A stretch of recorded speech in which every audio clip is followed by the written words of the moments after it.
절까지의 말씀. 갈라디아서 맺어가는 말씀은 지금까지는 참 의미심장하고 좀 무거웠지만 맺어가는 단락인 만큼 물론 내용의 무게가 가볍지는 않습니다. 많은 좀 어조는 좀 밝고 또 소망을 담아서 좀 할 수 있기를 바라고, 말씀을 듣는 여러분들의 마음도 무겁지 않고 갈라디아서 마무리를 좀 가볍고 또 즐겁게 그렇게 맺어졌으면 좋겠다 하는 그런 소망이 있습니다. 오늘 말씀의 제목은 서로 짐을 져 주십시오. 서로 짐을 져 주십시오. 라는 제목으로 제가 준비한 나눔을 가지도록 하겠습니다. 지난주에 말씀의 내용을 기억하시죠? 성령의 인도하심을 따라 살아갑시다. 혹은 살아가십시오. 라고 말씀을 들었습니다. 내용이, 제목을 떠올리면 내용이 조금 기억이 나는 게 저의 의도인데 잘 되는지 모르겠습니다. 성령의 인도하심을 따라가십시오. 그 반대는 어떤 것이었습니까? 육체의 욕심을 따라가 살지는 마십시오. 육체의 욕심을 따라 살아가는 것은 자기 자신을 소모시키고 여러분들을 소멸시키는 대로 이끄는 나쁜 것이었다면, 그와 반대로 성령의 인도하심은 여러분들에게 생명을 주고 하나님의 성품을 입게 하는 것. 이것은 참 영광스러운 것이다. 성령의 인도하심을 따라 살아가면 우리는 다른 것으로 사는 것이 아니라 하나님적인 것으로 산다 라고 얘기했습니다. 이것이 하나님의 은혜이고 우리에게 놀라운 것이고 감동입니다. 거기에 능력이 나타난다 라고 우리가 나누었죠. 정말 우리도 육체의 욕심을 버리고 성령 하나님의 사람으로서 하나님의 성품을 이루어가는 우리 형제 자매님들이 되시기를 바랍니다.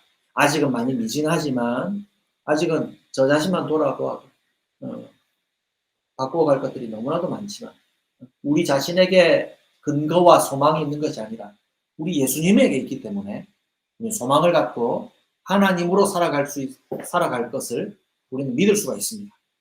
그와 같이 저와 여러분들 주님의 인도하심을 따라 살아가길 바랍니다. 자, 그러나 한편 지난주 서두에서 바울의 어조와 마찬가지로 오늘 마무리의 어조에 있어서도 아직은 완전하지 않는 성도들의 모습을 예상하고 권면을 이어가고 있습니다. 지금 성경의 관심은 자랑할 만한 모습을 갖고 있는 사람에게가 아니라 아직은 부족한 사람들에게, 여러분 함께 오늘 우리 성경 봉독을 안 했네요. 성경을 봉독을 하면서 여러분 다시금 발견해 볼 수 있을 것인데요. 어떤 말씀이 반복되냐면 더 조심하십시오. 더 살펴보십시오. 속이지 마십시오. 낙심하지 마십시오. 여러분 말들이 조금 다르지만 여러분 그 어조를 한번 느껴보십시오. 조심하십시오. 더 살펴보십시오. 살펴보십시오라는 말을 더 반복합니다. 살펴보십시오. 속이지 마십시오. 그 가운데 여러분 낙심하지 마십시오. 라는 이런 당부의 말씀이 반복되고 있어요. 이런 말씀은 당시의 성도들에게 뿐만이 아니라 아직 부족한 삶을 살아가고 있는 신자들에게 꼭 주시고자 하는 격려의 말씀이 있는 줄 알고 여러분 귀담아 듣고 믿음이 잘하시는 저와 여러분들이 되길 바랍니다. 제가 대표해서 여러분 읽어드릴게요. 말씀 한번 읽어보겠습니다. 형제자매 여러분, 어떤 사람이 죄에 빠진 일이 드러나면 성령의 인도하심을 따라 사는 사람인 여러분은 온유한 마음으로 그런 사람을 바로잡아주고 자기 스스로를 살펴서 유혹에 빠지지 않도록 조심하십시오. 여러분은 서로 남의 짐을 져주십시오. 그렇게 하면 여러분이 그리스도의 법을 성취하실 것입니다. 어떤 사람이 아무것도 아니면서 무엇이 된 것처럼 생각하면 그는 자기를 속이는 것입니다. 각 사람은 자기 일을 살펴보십시오. 그러면 자기에게는 자랑거리가 있더라도 남에게까지 자랑할 것은 없을 것입니다. 사람은 각각 자기의 몫의 짐을 져야 합니다. 말씀을 배우는 사람은 가르치는 사람과 모든 좋은 것을 함께 나누어야 합니다. 자기를 속이지 마십시오. 하나님은 조롱을 받으실 분이 아니십니다. 사람은 무엇을 심든지 심은 대로 거둘 것입니다. 자기 육체에다 심은 사람은 육체에서 썩을 것을 거두고 성령에다 심는 사람은 성령에게서 영생을 거둘 것입니다. 선한 일을 하다가 낙심하지 맙시다. 지쳐서 넘어지지 아니하면 때가 이를 때에 거두게 될 것입니다. 그러므로 기회가 있는 동안에 모든 이에게, 모든 사람에게 선한 일을 합시다. 특히 믿음의 식구들에게는 더욱 그렇게 합시다. 제가 대표하여 읽을 때에 여러분 발견하셨죠? 조심하십시오. 살펴보십시오. 또 살펴보십시오. 속이지 마십시오. 낙심하지 마십시오. 당부하고 당부하는데 바울의 어조가 이러면 좀 어떻습니까? 예. 이제 맺어 간다는 느낌이 들죠? 이 말씀은 당시의 성도들도 그랬지만 우리도 역시 아직은 잘 살펴보지 못하고 또 낙심하고 있고 좌절하고 있고 힘겨워하고 있고 소망을 자꾸만 잊어버리고 살아가는 그러한 모습이 있다는 거죠. 우리 신자들에게 오늘 주시고자 하는 그 말씀이 이 당부 속에 있다는 것을 깨닫고 잘 귀담아 듣고 믿음이 자라시길 바랍니다. 1절 말씀에 여러분 이렇게 기록하죠. 형제자매 여러분, 어떤 사람이 어떤 죄에 빠진 일이 드러나면 성령의 인도하심을 받아 살아가는 사람이 여러분은 온유한 마음으로 그런 사람을 바로잡아주고 자기 스스로를 살펴서 유혹에 빠지지 않도록 조심하십시오라고 기록합니다. 여러분, 어떤 사람이 죄에 빠진 경우를 상정해요. 예를 듭니다. 죄에 빠진 이에게 주시는 권면의 강조점일까요? 아니면 죄에 빠진 이를 대하는 사람에게 주시는 권면이 더 많습니까? 후자입니다. 그죠? 죄에 빠진 사람에게 하는 얘기보다도 죄에 빠진 이를 우리가 어떻게 도와줄까에 대한 권면이 더 많아요. 그것이 관심입니다. 이를 본 사람은 어떻게 하라고 합니까? 온유한 마음으로 그런 사람을 바로잡아주고 막 꾸중하면서 하라고 합니까? 아니요. 온유한 마음으로 그런 사람을 바로잡아주고 자기 스스로를 살펴서 유혹에 빠지지 않도록 조심하십시오. 첫 번째 조심이 나왔어요. 온유한 마음으로 그런 사람을 바로잡아주는 것까지는 이해가 돼요. 그런데 어떤 의미에서 자기 스스로를 살펴서 유혹에 빠지지 않도록 해라는 것은 좀 분명하지가 않죠. 이 구절 안에서는 잘 이해가 안 됩니다. 그래서 함께 읽으셨던 이어지는 5절까지의 구절의 흐름 속에서 전체 내용 속에서 자기 자신을 잘 살펴보아서 유혹에 빠지지 않도록 조심해야 된다는 구절을 우리가 이해해야 됩니다.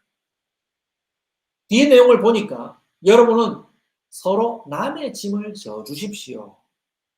남의 짐을 져주시는 방식으로, 짐을 져주는 방식으로 그리스도의 법을 이룰 수가 있습니다.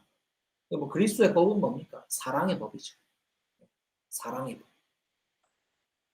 법을 정해놓고 너는 30점, 너는 60점, 너는 80점, 100점 이렇게 점수 매기는 식의 방식이 아니라 예수님의 법은 점수 매기지 않고 사랑을 부어주시는 법이라 이 말입니다. 그 안에서 사람을 변화시켜서 그 사랑에 흠뻑 젖어서 사람을 변화시키는 법이죠. 그렇죠? 그러니까 그런 방식으로 예수 그리스도의 법을 성취할 수 있다라고 얘기하는 거예요. 3, 4, 5절은 그 맥락 속에서 보세요. 어떤 사람이 누구를 바로잡는다는 이유로 자기 스스로 무언가 아무것도 아니면서 된 것처럼 행동하면 그는 자기를 속이는 것이다. 이 점에서 조심해라 이 말이죠. 4절에 또 살펴보라 합니다. 자, 살펴보라는 것을 설명하죠. 자기 일을 각각 살펴봐요. 각 사람이 해야 될 것은 남의 잘못을 지적하고 꾸중하고 나무라고 점수 매기고 왜 그러냐면서 그렇게 지적하는 것이 아니라 각 사람이 해야 될 것 자기 자신을 살펴보는 것입니다. 그러면 자기에게는 나는 상대방보다 점수가 높아. 법에 있어서는 나는 상당히 수준이 더 높아. 많이 알기도 하고 나는 좀 더 수준이 높아라고 얘기할 자랑거리가 있다 하더라도 누구 앞에서만 한다? 하나님 앞에. 남에게까지 할 것은 없다 이 말입니다. 5절 말씀해 보세요. 각 사람은 각각 자기 몫의 짐을 져야 합니다. 서로 남의 짐을 져 주십시오라는 맥락 속에서 이 짐을 해석한다면, 예, 자기에게 맡겨진 자기 몫의 짐을 지는 것에 집중하라 이 말입니다.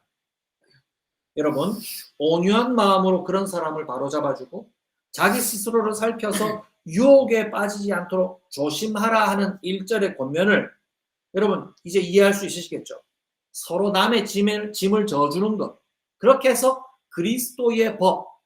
이건 뭐 엄격하고 무서운 것입니까? 아니죠. 사랑의 법으로 잘못하는 자를 도와줄 수 있다는 겁니다. 그 사랑의 법은 잘못한 것을 계속하도록 돕는 것이 아니라 그를 구조해내는 거죠.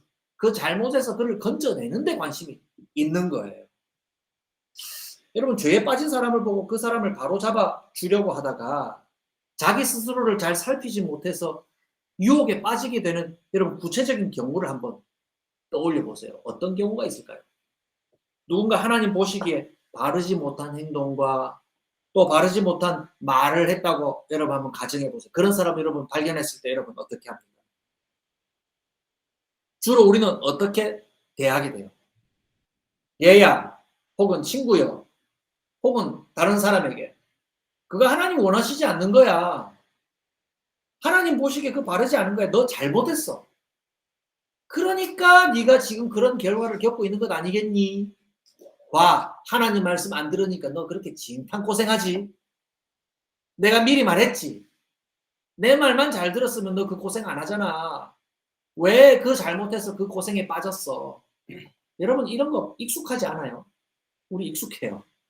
뭐 지금 제가 얼마나 익숙한지 예, 더 표현할 수 있는데 예, 절제하고 있습니다. 왜냐하면 제가 늘 하는 말이기 때문에 내 말만 잘 들어. 그럼 그 고생 안 해. 잘못했으니까 그 고생하는 거 아니야. 그렇게 지적하고 평가하고 꾸중합니다. 여러분 제가 한 말 중에 틀린 말이 있나요? 하나도 틀린 말이 없어요. 잘못했으니까 그 고생하지. 신자로 살면 왜 그 고생하겠어? 너는 왜 세상의 종이 되어서 스스로 그 고생스러운 결과를 자초하니? 여러분 지난주 말씀을 드렸죠. 육체의 욕심을 따라 살아가는 사람은 자기를 소모시키고 결국 소멸시킨다. 그게 마귀의 법이다. 자, 이 말을 똑같은 하나님의 소중한 말씀이지만 제 자신을 살피지 않고 잘못 표현된다고 한번 생각해 보세요. 봐봐, 하나님 말씀 듣고 살아갔으면 너 자신이 왜 그렇게 소모되겠니? 그렇게 살아가니까 당신 그렇게 힘든 거 아니야. 라고 지적한다고 생각해 보세요. 여러분, 이런 말에 능력이 있습니까? 아무 능력이 없습니다. 지적받는 이에게는 낙심이라는 짐을 더 더해주고, 지적하는 이도 우월감으로 실패에 빠지게 됩니다. 두 가지죠. 지적하는 자에게 일어날 수 있는 잘못은 이거예요.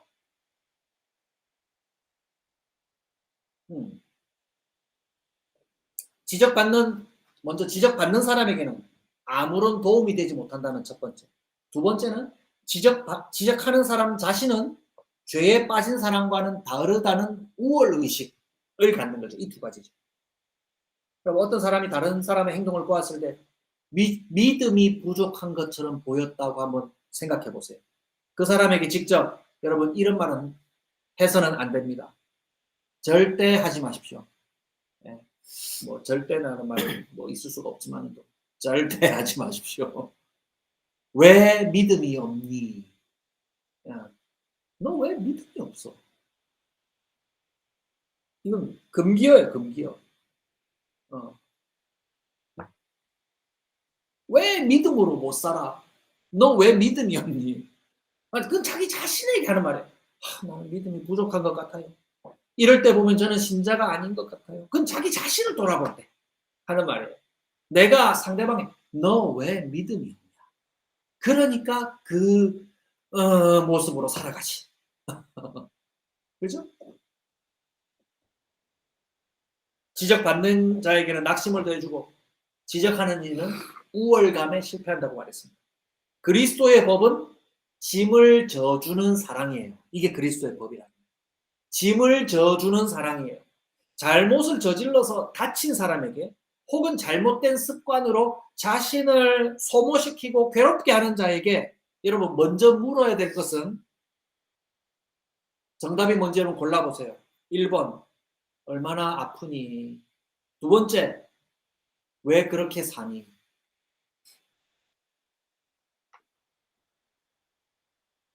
보통은 제가 2번을 의도하지만 1번이다. 얼마나 아프니? 얼마나 힘드니? 나 너무 배고프지? 너무 속상하지?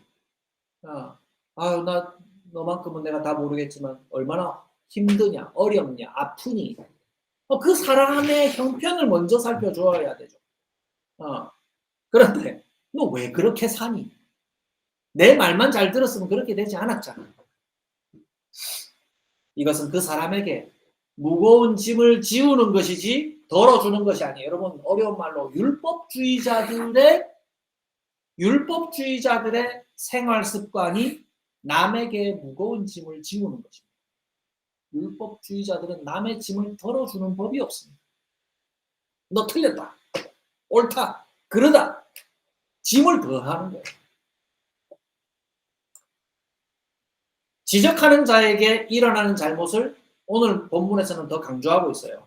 자신은 어떤 수준에 이르렀다고 미리 결론 내리는 거예요. 여러분들, 저와 여러분들 어떤 수준에 이르렀습니까? 우리 오늘 기도했지만 한참 멀었죠. 한참 멀었죠. 성경은 혹시 하나님 앞에서 자신을 바르게 평가할 일이 있다라도 어디 앞에서만 해라? 하나님 앞에서만 한번 점검해봐라. 그러면 너는 다시 겸손해질 수 있을 것이다. 자랑할 것이 있으면 어디 가서 해라? 네 자신을 살펴보는 일에만 해라 이 말입니다. 하나님 앞에서. 4, 5절 말씀에서 강조했죠. 그리고 5절 말씀을 보시면 사람은 그저 자기 몫의 짐을 지되 남에게 짐을 지우는 일을 해서는 안 된다. 짐은 자기 것만 지고 남에게 짐 지우지 말아라. 라고 강조해요. 여러분 요한복음 8장에 여러분들이 아는 예수님의 실천이 있어요. 예수님은 어떻게 했습니까? 여러분 잘못 중에서 큰 잘못 한 가지를 한번 뽑아본다면 가늠한 여인 모두가 혐오스러워하고 나는 절대 그럴 일 없지 할 만한 가늠한 여인을 누가 잡아와요? 율법 전문가들이 현장에서 그를 잡아서 성전에서 가르치시던 예수님 앞에 그를 세웁니다. 그리고 예수님에게는 시험하면서 뭐라고 얘기합니까? 율법에는 가늠한 자를 돌로 쳐 죽이라고 돼 있는데 예수 선생이요. 당신은 어떻게 하시겠습니까? 라고 예수님을 시험했어요. 자, 예수님을 시험했다는 것은 뭡니까? 예수님을 참 곤란한 상황에 빠뜨리려고 했다는 것이죠. 예수님은 주저하지 않고 답을 주십니다. 예수님은 앉으셔서 바닥에다가 손가락으로 무엇이라고 쓰셨는데 그 글이 뭔지는 알 방법이 없어요. 어떤 사람은 예수님이 쓰신 글이 율법의 내용 중에 사람들이 양심의 가책이 들만한 그런 죄목들을 쓰셨다라고 뭐 예상할 수도 있겠죠. 뭘 쓰셨는지를 모르겠어요. 그러나 예수님께서 바닥에 어떤 글자를 쓰시고 난 다음 일어나셔서 충분히 알만한 말씀을 하셨어요. 뭐라고 하셨어요? 너희들 중에 죄 없는 자가 먼저 돌로 쳐. 이 군중심리라는 게 참 무서운 게요. 예. 누구 한 사람 해보라면 잘 못해요. 때로 몰려가서 뭐 하는 거는 막 용기 얻어서 하는 사람들이 한 사람 나와서 해보라면 못해요. 너희들 중에 너 각자 자신을 한번 돌아봐라. 너희 각자 스스로 죄 없다 여긴 사람이 있다면 순서대로 나와서 이 여인에게 돌을 쳐라. 라고 하자 모두 양심의 가책을 받아서 성경에 기록합니다. 어른들로부터 젊은이에게 이르기까지 모두가 다 나가고 결국에는 한 사람도 빠짐없이 나가고 누구만 남았다? 정죄받아서 나온 가늠한 여인만 남아 있었던 거예요. 예수님은 이 여인에게 어떻게 합니까? 너를 고발하는 자가 어디 있느냐? 자기 양심을 살피게 하였더니 아무도 너를 고발할 수 없구나. 라는 것을 주님이 말씀하셨고, 그 여인에게 뭐라고 얘기합니까? 다시는 돌아가서 다시는 그와 같은 죄를 범하지 말아라 하고 그 여인을 돌려보내셨죠. 이 여인에 대한 고발과 정죄는 이미 다 이루어졌어요. 예수님이 이 여인에게 죄를 묻고 벌을 내리시지 않은 것도 모범이 될 수 있지만, 무엇보다 여기서 우리가 짚어보고자 하는 것은 정죄하는 이들이 눈이 어두워져서 자기 스스로는 자기를 살피는 일에 맹인과 같이 되었다는 거예요. 그리고 살피지 못하면서 또 의기양양했고, 예수님은 그들 앞에서 해주신 것은 단지 그들 자신을 살펴볼 수 있도록 인도해 주셨다는 것 뿐이에요. 그러자 그들은 부끄러워졌고 아무도 남을 정죄하지 못했다는 겁니다. 더 이상 짐을 지울 수가 없었다는 거예요. 성령의 인도하심을 받는 사람은 자기 자신을 먼저 살피고, 비록 죄에 빠진이라도 나라면 하지 않을 만한 일을 하는 자라 하더라도 그들의 짐을 더하는 것이 아니라 덜어주며 바른 길로 돌아올 수 있도록 인도하여 주는 사람임을 기억하시길 바랍니다. 나라면 그러지 않겠다. 그런 말씀하지 맙시다. 6절에서 10절까지의 말씀은 좀 갑자기 다른 얘기를 하는 것 같지만 같은 맥락 안에 있어요. 성령의 인도하심을 받는 사람은 모든 좋은 것을 나누어 주는 사람이라는 말씀의 기록으로 시작합니다. 6절은 그 대상이 말씀을 가르치는 자와 함께 그것을 나누라. 그 관계 속에서 나누라. 7, 8절 말씀은 무엇을 심어도 바르게 심는 사람을 얘기하고, 9절과 10절 말씀은 그것을 선한 일이니까 실망하지 말고 낭망하지 말고 계속해서 해나가라 라고 격려합니다. 여러분 6절에서 갑자기 말씀 배우는 사람 얘기를 하는데요. 이것은 1절에서 성령의 인도하심을 받는 사람을 다르게 표현한 것에 불과해요. 여러분 성령의 인도하심을 받아 사는 사람은 눈을 깨름하게 감고 자기 떠오른 대로 어떤 일을 판단해가는 사람이 아니라 무엇의 인도함을 받는 사람이에요? 성경의 가르침을 따라 사는 사람이죠. 성령의 인도하심을 받는 사람은 성경의 하나님이 무엇을 말씀하시는가를 겸손히 듣고 순종하는 사람이죠. 그리고 그것을 가르치는 사람들과 함께 그것을 모든 좋은 것을 함께 나누라는 기록을 해요. 그 관계 속에서 살아가는 사람이라는 것을 강조하는 거예요. 뭐 다 갖다 바치라 이런 말이 아니라 그 관계 속에서 모든 좋은 것을 함께 한다. 그것을 7절에서는 무엇을 심는다라고 다르게 표현하는 거예요. 같은 맥락 안에 있어요. 모든 좋은 것을 그 성령의 인도하심 속에서 말씀을 따르는 삶 안에 그것을 두고 있고, 또한 그것을 무엇을 하든지 좋은 바른 방식으로 심는다는 표현으로 이어가고 있어요. 여러분들은 모두 자신이 소중히 여기는 것을 심고 있죠. 자기가 소중히 여긴다라고 여기는 곳에다가 무언가를 심고 살아가고 있어요. 마치 농사 짓듯이 여러분들의 소중한 노력을 지금 여러분들은 무엇에 심고 있는가 한번 생각해 보세요. 지금 얘기하고자 하는 것은 우리가 그동안 살펴보았던 익숙한 표현이에요. 8절에서 익숙한 대조가 나와요. 육체와 성령. 어떤 사람은 육체의 필요를 따라 욕심대로 심고 살아가는 사람이 있다면, 지금 우리는 성령의 인도하심을 따라 하나님의 말씀의 가르침을 따라 영원한 것이 있는 것, 하나님의 성품을 받아서 살며 하나님적인 것을 얻어서 살아가는 그런 사람임을 우리 확인했었지 않습니까? 예, 그 소중한 것을 심고 살아가는 사람이라는 겁니다. 그래서 자기 자랑을 위해서 심는 이와 같은 사람은 자기에게서 썩어질 것을 거두고, 앞서 얘기했잖아요. 자기를 소진시키고 자기를 소멸시키는 것을 모르고 육체의 욕심을 따라 살아가는 사람 역시 썩어질 것을 거두게 되고, 성령의 인도하심을 따라 성령을 위하여 심는 사람은 영원한 것을 거둔다. 영원한 것을 거둔다. 영원한 생명을 거둘 것이라고 권면하고 있어요. 이런 맥락에서 6절 말씀을 이해해야 됩니다. 말씀을 배우는 사람이 그 소중한 말씀을 배우는 가치를 위해서 좋은 것을 가르쳐주는 자와 함께 나누는 것은 여러분 당연한 것이지만 그 대상은 여러분 조심해야 될 건 목회자만 가르치지 않아요. 목회자도 포함이 되죠. 목회자도 포함이 되죠. 목회자만을 가르치는 것이 아니라 하나님의 말씀대로 살고자 하는 하나님의 말씀대로 살고자 서로의 짐을 함께 지며 살아가고 있는 모든 형제 자매들로 적용해야 돼요. 모든 형제 자매. 형제 자매 모두가 좋은 것을 함께하는 선한 일을 감당하라라고 하는 연속적인 교훈이다. 라고 여러분 기억하시기를 바랍니다. 형제 자매의 짐을 덜어주며 하나님의 말씀의 가르침을 따라 믿음이 자라도록 기다려주고 하나님 이렇게 말씀하셨는데 넌 이거 틀렸지. 이런 식으로 지적하는 방식이 아니라 짐을 덜어주는 방식으로 그를 믿음으로 자라도록 인내로 기다려주는 그 관계 속에서 있는 형제 자매들을 귀하게 여기고 여러분들이 소중하게 여기는 좋은 것을 모든 것을 함께 나누라.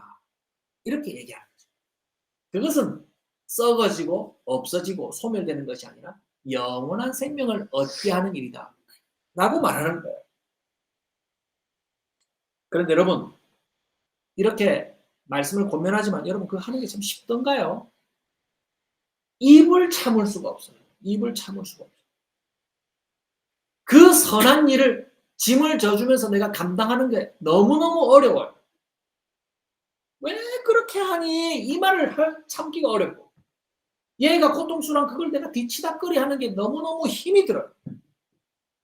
그래서 9절 10절 말씀은 우리의 형편을 알고 얘기해요.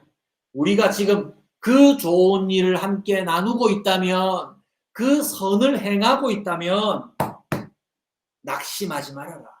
낙심하고 있는 건 알고 있다. 낙심하지 말아라. 포기하지 않는 수준만 된다면 때가 이름에 거두게 될 것이다. 소망을 가지라는 거예요. 우리가 쉽게 실패하는 게 그거예요. 내가 원하는 대로 되지 않으면 자꾸 포기하고 실망하려고 하는 거죠. 가장 낙심할 만한 상황 가운데서도 우리 성도들이 놓치지 않을 수 있는 것은 우리들만이 가질 수 있는 것은 소망이에요. 그 소망을 갖고 10절 말씀에 맺는 것처럼 우리가 기회 있는 대로 모든 이에게 착한 일을 할 수 있다. 더욱 믿음의 가정들에게 할 수 있다. 여러분 더욱 믿음의 가정들에게 해라는 것은 차별해라는 말이 아니에요. 예수 믿는 자들만 섬기라는 말이 아니라 이 좋은 관계 속에서 너의 소중한 노력을 다하기를 힘쓰라. 낙심하지 말라. 거기에 관심을 두고 있는 것입니다. 여러분 낙심할 만큼 어려운 일이니까 이런 권면을 주신다는 것을 여러분 기억하십시오. 그러므로 우리의 선한 일이 더욱 이 믿음의 선한 일, 서로의 짐을 덜어주는 이 일을 감당하는 형제 자매들에게 더욱 있어야 할 이유이기도 합니다. 그러나 여러분 조급해하지 마십시오. 이 일은 억지로 되는 일이 아닙니다. 성령께서 우리를 인도해 주시고 성령으로 믿음 주신 우리 성도들이 서로의 짐을 덜어주며 돕는 일을 통해 세워나갈 줄 믿습니다. 성령의 인도하심 아래 서로의 짐을 함께 지며 믿음을 세워가는 우리 복된 성도님들, 우리 교회와 가정들이 되시기를 주님의 이름으로 축복합니다.